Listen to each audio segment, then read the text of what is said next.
Chavira Chapiro, bonjour tout le monde, nous sommes le mardi 27 février 2024 et vous regardez le journal des Chapiros. Ce que vous voyez derrière moi, ce sont des dates et ce fruit va connaître un grand succès dans les prochains jours puisque Ramadan arrive et que pour rompre le jeûne, la tradition veut qu'on commence la rupture du jeûne par une date. Voilà. Mais les dates sont devenues un élément géostratégique majeur dans un conflit inédit entre le Maroc et l'Algérie. Je vous explique. L'Algérie essaye d'exporter ces dattes qui, pour des raisons assez étranges, sont de qualité très faible cette année. Elles sont pas très belles, elles n'ont pas mûri comme il fallait, elles n'ont pas été conservées comme il fallait. Du coup, on a vraiment de la belle saloperie qui part d'Algérie vers tous les pays d'Europe et ailleurs.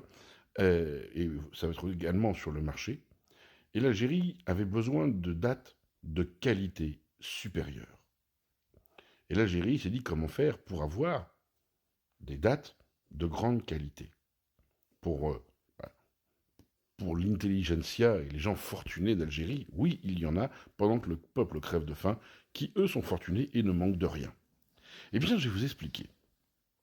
Il se trouve qu'à l'Algérie a trouvé un fournisseur de dates algériennes, sauf que ce fournisseur de dates made in Algérie, ce sont des dates qui sont fabriquées qui sont cultivées, pardon, par une société dont pas les champs, mais les palmeraies, euh, se trouvent en Cisjordanie. Et là, on pourrait dire, ah ben ça c'est bien, c'est très très bien. Franchement, ils vont prendre des dates palestiniennes et tout. C'est vraiment, non, non, ça soutient l'économie palestinienne. Bravo l'Algérie. On aurait pu croire ça. Mais en fait, la réalité est tout autre. Comme vous le savez, une partie du gaz algérien, pour ne pas dire sa quasi-totalité, est exploitée par une société israélienne. Et il se trouve que le PDG de cette société israélienne a des champs de dattiers en Palestine. Et en fait, par une société qui lui appartient également, l'Algérie achète des dattes en vrac et les importe. Et ces dattes, en franchissant la frontière algérienne, ne sont plus israéliennes, mais sont algériennes. Elles sont belles, elles sont goûteuses, etc. Mais quand on a un pays qui dit soutenir la Palestine, acheter des dattes en Palestine serait très bien, si c'était une société palestinienne. Mais acheter des dattes à une société israélienne qui colonise les terres de Cisjordanie, est-ce que c'est éthique? Est-ce que ça apporte quelque chose aux populations palestiniennes? Non, parce que ces champs de palmiers dattiers sont exploités par des colons. Donc en fait, l'Algérie soutient la colonisation de la Palestine par Israël.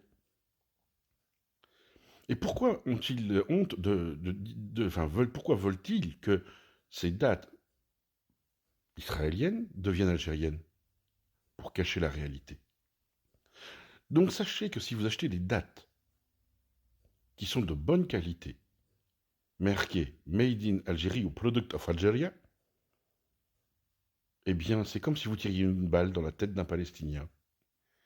Eh oui. Vous allez manger et enrichir le gouvernement israélien.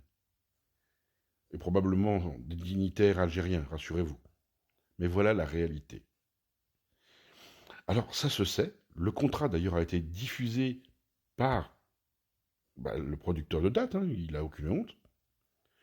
Et il y a des dizaines de millions de dates en Algérie qui sont dans des boîtes marquées Product of Algeria, qui vont être exportées d'ailleurs, qui seront des dates israéliennes, issues de Cisjordanie, des dates qui payent la colonisation des terres palestiniennes.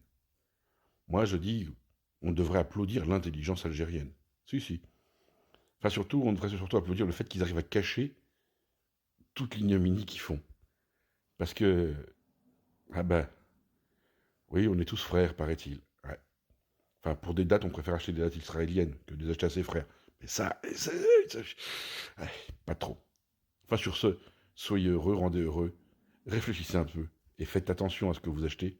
Ça, c'est pire que de la contrefaçon. Pire que de la contrefaçon. C'est de l'ignominie alimentaire.